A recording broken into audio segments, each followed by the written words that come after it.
ابھی مثال دی گئی انڈیا کے ساہوکاروں کی. عظیم پریم جی مسلمان بندہ ہے اور نمبر 1 پہ اس وقت انڈیا میں. اس کا جو چیریٹی کا بل ہے وہ 1 ارب روپے مہینے کا ہے. امبانی 1 کروڑ بچوں کو پال رہا ہے, تعلیم دے رہا ہے, ہاسٹل دے رہا ہے, کتابیں دے رہا ہے اور خرچہ دے رہا ہے کھانے پینے کا. ہم لوگ کیا کر رہے ہیں؟ اگر 31 خاندان بھی ہیں تب یہ کیا کر رہے ہیں غریبوں کے؟ دور میں ایک تحقیق آئی تھی محبوب الحق صاحب کی کہ پاکستان کی جو دولت ہے اس کا زیادہ تر حصہ 22 خاندانوں کے پاس ہے. نئی تحقیق میں اضافہ ہو گیا ہے اور اب 22 خاندانوں سے دولت 31 خاندانوں کے درمیان ہو گئی ہے. اور کچھ 30-40 سال میں ہم نے یہ سفر طے کیا ہے کہ ہم 22 خاندانوں سے دولت بالآخر تقسیم کرتے کرتے 31 خاندانوں تک لے آئے ہیں. اور یہ بڑی وسیع تر تقسیم ہو گئی ہے, 7 خاندان مزید ایڈ ہو گئے ہیں دولت میں. ہم اپنے تجزیہ نگاروں سے دولت کی اس تقسیم پر بات کریں گے کہ اس کی معیشت پر کیا اثر ہیں اور امیر سے امیر تر اور غریب سے غریب تر کیسے ہو رہا ہے. لیکن میری درخواست ہوگی کہ موضوع تو اہم ہے لیکن 60 سیکنڈ ہوں گے سب کے پاس تاکہ سب بات کر سکیں اور مجھے آخر میں کسی کی زبانبندی نہ کرنی پڑے. تو شروع کرتے ہیں جیگم خان صاحب سے. خان صاحب 60 سیکنڈ ہیں آپ کے پاس اور 31 خاندان ہیں. دیکھیے, محبوب الحق صاحب نے جب بات کی تھی 60s میں تو انہوں نے پروڈکٹیو انڈسٹریز کے حوالے سے بات کی تھی. اس وقت جو یہ ریسرچ آئی ہے مجھے اس کی میتھڈالوجی پہ شک ہے کیونکہ اس وقت جو دولت ہے وہ پروڈکٹیو انڈسٹریز میں نہیں ہے. آپ دیکھیے 80 کی دہائی میں 30-40 خاندان تو ہیروئن سمگل کر کے بن گئے ہوں گے کہ ارب ہا روپے کی ہیروئن سمگل رہی. پھر 30-40 تو جو شوگر ملیں لگ گئی ضیاء الحق صاحب کے دور کے اس بعد میں, اس پہ 30-40 خاندان بن گئے. اور ابھی 30-30 40-40 ہاؤسنگ سوسائٹیز جو ایک شہر کے گرد ہیں ان میں بھی ایک خاندان بنا ہوا ہے. 5-7 خاندان تو یہاں ایک رنگ روڈ میں بن جاتے ہیں. تو میرے خیال میں ایسی کوئی بات نہیں ہے. ماشاءاللہ بڑی برکت ہو رہی ہے لیکن جس طریقے سے دولت جنریٹ ہو رہی ہے وہ بہت قابل اعتراض ہے, وہ ان پروڈکٹیو ہے. کنسنٹریٹڈ ضرور ہے لیکن جو بڑھ رہی ہے وہ ان پروڈکٹیو اور کرونی کیپٹلزم سے بڑھ رہی ہے, یعنی ریاست کے گٹھ جوڑ کی وجہ سے بڑھ رہی ہے. جواد فیضی صاحب, آپ نے تو پہلے بھی اپنے پتلی معاشی حالت کا ذکر کیا تھا. آپ کو بھی یہ تحقیق درست نہیں لگتی؟ آپ کے خیال میں خاندان زیادہ ہیں اور یہ نئی تحقیق کے 31 شاید فائلر 31 ہیں اور باقی چونکہ جیگم صاحب نے ہیروئن اور دوسری ذکر کیا تو وہ ڈکلیئرڈ دولت نہیں ہوگی ان خاندانوں کی. دیکھیں مزمل, بات یہ ہے کہ میں تو پریشان ہو گیا 22 سے جب 31 کی بات آئی. میں نے کہا کچھ 2-3 ہزار سال تک شاید ہم بھی اس میں شامل ہو جائیں جب منصفانہ تقسیم ہوگی. میں تو اس سے بھی زیادہ بات یہ کہوں گا کہ جناب عمران خان قبلہ عالی مرتبت, اللہ ان کی زندگی میں برکت عطا فرمائے اور ان کی زبان میں بھی اللہ کرے برکت آئی جائے. وہ میں تو یہ چاہوں گا کہ وہ ریاست مدینہ کی بات کرتے ہیں, آغاز یہیں سے ہی کر دیں کہ جو اپنے قریب تر ہیں ان کی دولت کے انبار بھی سامنے لے آئیں اور وہیں سے اسے مال غنیمت سمجھیں اور پورے معاشرے میں تقسیم کرنا شروع کر دیں. اگر وہ ایسا کر جائیں گے تو یقین مانیے قیامت تک ان کا نام سنہری حروف میں لکھا جائے گا.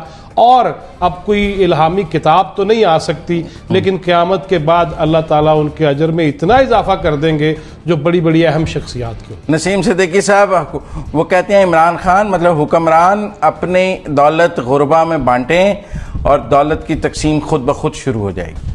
لازمی بات ہے. اس میں فیضی صاحب نے تو عمران خان کا نام لینا ہے نا, اور اپوزیشن میں سے بھی 2 آپ شریف خاندان کا لیتے ہیں. آپ نے اپنا خاندان ہے جو اچھا لگے. میں کسی کا نام نہیں لوں گا. میں سوال کی طرف آتا ہوں کہ بات یہ ہے کہ اس میں کوئی برائی نہیں ہے کہ اگر کوئی خاندان امیر ہوتے ہیں. جب بر صغیر پاک و ہند کی تقسیم ہوئی تھی آپ نے دیکھا کہ انڈیا میں اس میں خاندان تھے, ٹاٹا تھا, برلا تھا, یہاں پہ سیگل تھے, داؤس تھے. اگر کوئی خاندان محنت کر کے ٹیکس دے کے امیر ہو جاتا تو اس میں کوئی حرج نہیں ہے. بات یہ ہے کہ عوام کو اس کا شیئر ملنا چاہیے. دنیا میں آپ دیکھ لیں کہ اس میں دنیا میں جو امیر ترین لوگ ہیں وہ کتنے ہیں, وہ بھی انگلیوں پہ گنے ہوئے. آپ برطانیہ میں دیکھ لیں, وہاں پہ بھی امیر خاندان اگر آپ دیکھیں گے لیکن وہ پراپر ٹیکس پے کرتے ہیں اور ٹیکس پیئر کی منی سے غریب کو وہاں پہ روٹی, کپڑا, مکان, جو غریب کا ایک چیز اس کا حق بنتا ہے وہ اس کو ملتا ہے. تو امیر ہونا کوئی حرج نہیں ہے لیکن غریب کے کندھے پہ چڑھ کے یا اس کی گردن پہ پیر رکھ کے خدارا امیر نہ بنے جتنے اگر 31 خاندان ہے، میری دعا ہے پاکستان میں 50 خاندان ہو، 100 خاندان ہو، فیضی کا بھی خاندان اس میں شامل ہو جائے تو یہ ایک اچھی بات ہے۔ جب معیشت کی چکی چلتی ہے، جب سرمایہ دار پیسہ لگاتا ہے، انڈسٹری لگاتا ہے، تو کتنے لوگوں کو اس میں روزگار بھی ملتا ہے۔ تو میرے خیال اس میں کوئی بری بات نہیں ہے، اس میں اور زیادہ نمبر انکریز ہونا چاہیے۔ ٹھیک ہے جنیرہ، نسیم صدیقی صاحب کے خیال میں دولت کی یہ تقسیم لوگوں کو امیر سے امیر تر ہونے کا حق حاصل ہے، کارخانے بھی لگنے چاہیے، اور ان کے خیال میں اس طرح یہ جو خاندانوں میں دولت کی تقسیم ہے یہ کوئی بری بات نہیں، پوری دنیا میں ایسے ہی ہوتا ہے۔ دیکھیں واقعی امیر ہونے میں تو کوئی خرابی نہیں ہے نا، اگر کسی کے پاس محنت کر کے پیسہ زیادہ آ گیا تو آپ اسے کویسچن نہیں کر سکتے۔ ہاں یہ کلچر غلط ہے کہ آپ اس کو آگے بریڈ ایسے کریں کہ آپ ایک ایلیٹ کلب بنا لیں، آپ اپنی مرضی کی پالیسیز منظور کرائیں، آپ اپنی مرضی کے لاز منظور کرائیں، چیزوں کو ہاربر کریں اور عام آدمی کی پہنچ سے اپرچونٹیز کو اور انسینٹیوز کو دور رکھیں۔ That is the real problem. Cartel بنائیں۔ یہ پرابلم تو اس حد تک ہے کہ ہمارا جو ایلیٹ کلب ہے اسی کے لیے بجٹ بنتے ہیں، عام آدمی کے لیے کب بجٹس بنتے ہیں؟ ساری policies, imports, exports, every thing آپ فنگرز پہ، یہ 31 34 فنگرز پہ بتا سکتے ہیں کس پالیسی سے کس خاندان کو فائدہ ہو رہا ہے۔ سو کلاس سٹرگل ہر جگہ ایک حقیقت ہے، لیکن جب یہ ایک حد کے ایک بیلنس سے ہٹ جاتی ہے تو پھر وہاں کیوس آتا ہے، and we are going close to that. N B C, میں نے جان کے آپ کو آخر میں رکھا اس سوال میں کیونکہ میرے خیال میں آپ سب کو سن کر پھر اس پر بات کریں۔ زنیرہ کے خیال میں جائز دولت کمانا کوئی بری بات نہیں ہے، لیکن اگر کارٹل بنائے جائیں، کیوس کی بات، جو کیوس کی بات کی زنیرہ نے، میں اس سے ایگری کرتا ہوں۔ لیکن دولت کی اگر آپ تقسیم منصفانہ نہیں کریں گے، لوگ امیر ہو جائیں کوئی مسئلہ نہیں ہے، کوئی ایشو ہی نہیں کامریڈ، لیکن دولت کی منصفانہ تقسیم اگر آپ نہیں کریں گے تو کیوس ہوگا، کیوس کے ساتھ ساتھ انتشار ہوگا، اور اس کا مطلب ہے کہ عدم برداشت کے ساتھ امن بھی ختم ہو جائے گا، اور ملک انقلاب کی کوئی شکل سامنے آ جائے جو آپ کو پسند نہ آئے، ملک پسند نہ آئے۔ تو دولت کی منصفانہ تقسیم، اور جو بڑے جو 31 خاندان اگر ہیں، 31 زیادہ ہے میرا خیال ہے، اگر 31 خاندان بھی ہیں، تب یہ کیا کر رہے ہیں غریبوں کے لیے؟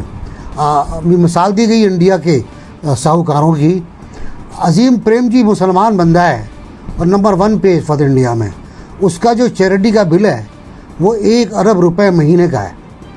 امبانی 1 کروڑ بچوں کو پال رہا ہے، تعلیم دے رہا ہے، ہاسٹل دے رہا ہے، کتابیں دے رہا ہے اور خرچہ دے رہا ہے کھانے پینے کا۔ ہم لوگ کیا کر رہے ہیں؟